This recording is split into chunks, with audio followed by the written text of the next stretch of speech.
یہ ایسے ہی ہے مثال، جیسے اس کی دوسری مثال یوں پیش کی جا سکتی ہے کہ کوئی شخص نماز میں نفل ہو یا سنت مؤکدہ ہو یا فرضی ہو، کوئی سورہ متعین کر لے، ایک سورہ یا دو سورہ، کہ وہ اس کو ہر وقت ہمیشہ اسی کو پڑھتا ہے،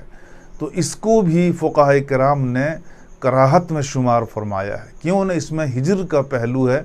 کہ فقرؤوا ما تیسر من القرآن، جب اللہ فرما رہے ہیں کہ قرآن پاک جہاں سے بھی ہو تم کو میسر ہو پڑھ لو، تو یہ مہجور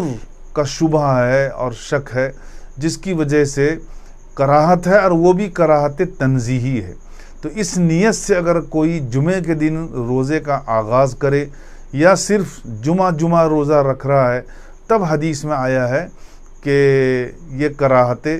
تنزیہی ہے، جیسے کہ صاحب ترمذی نے بھی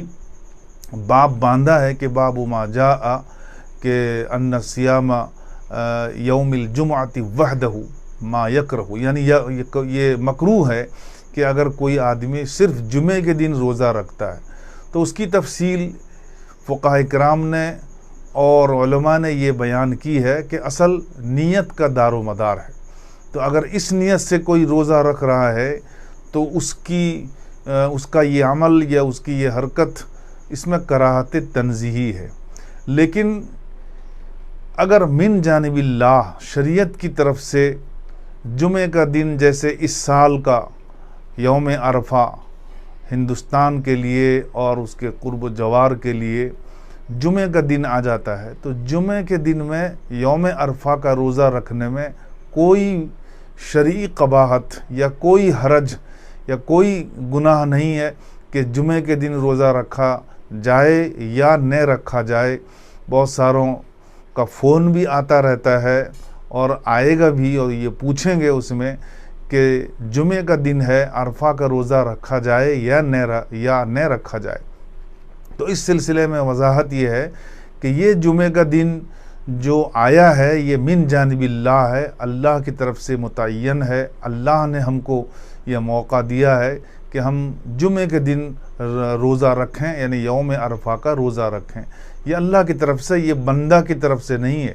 کراہت اس صورت میں ہے جب بندہ اپنے طور پر کوئی نفل روزہ رکھے اور اس کے آغاز میں یہ تمیز کرے اور یہ ذہن بنائے کہ میں جمعے کے دن سے شروع کروں گا اور اس نیت سے کروں گا کہ جمعہ افضل الایام ہے یا اس کی برکت زیادہ ہے۔ تو اس میں چونکہ ہجر کا پہلو، جیسے کہ میں نے ابھی شروع میں عرض کیا، تو وہ ممنوع ہے، اور وہ ممنوع بھی کراہت تنزیہی ہے۔ کوئی ایسی کراہت نہیں ہے کہ آدمی اس سے بڑا گناہ حاصل کر لے۔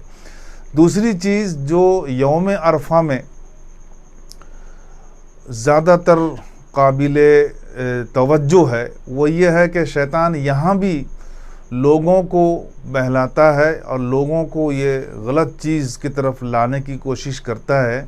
کہ یہ 2 دن ہے، یعنی وہ اس کو عاشورہ کے ساتھ ملا دیتا ہے، اور یہ لوگوں کے ذہنوں میں یہ ڈالتا ہے کہ جیسے عاشورہ کے 2 روزے ہوتے ہیں، یعنی 10 کے ساتھ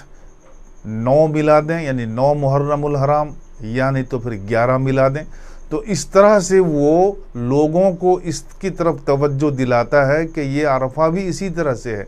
لیکن ان کو سوچنا چاہیے کہ 10 ذی الحجہ تو قربانی کا ایام ہے، قربانی ہے اور یوم النحر ہے، اس میں تو روزے کا سوال نہیں۔ اب وہ کہتا ہے کہ اس میں 8 تاریخ کو بھی ملا لو تاکہ 2 دن ہو جائے، حالانکہ عرفہ کا روزہ صرف 1 دن ہے اور 9 ذی الحجہ ہے۔ اس لیے شیطان کے بہکاوی سے ہے اور شیطان کے وسوسہ ڈالنے سے ہے کہ وہ لوگوں کے اعتقاد میں گڑبڑی ڈالنا چاہتا ہے، لوگوں کو غلط چیز کی طرف لانا چاہتا ہے، کیونکہ اگرچہ 8ویں ذی الحجہ کو بھی روزہ رکھا جا سکتا ہے، لیکن اگر کوئی اس نیت سے رکھتا ہے کہ چونکہ 2 دن مجھے رکھنا ہے تو گنہگار ہوگا۔ تو اس لیے ان چیزوں کی طرف توجہ دینی چاہیے۔ پہلی چیز یہ ہے کہ صرف 1 دن کا روزہ ہے، اور دوسری چیز یہ ہے کہ یہ روزہ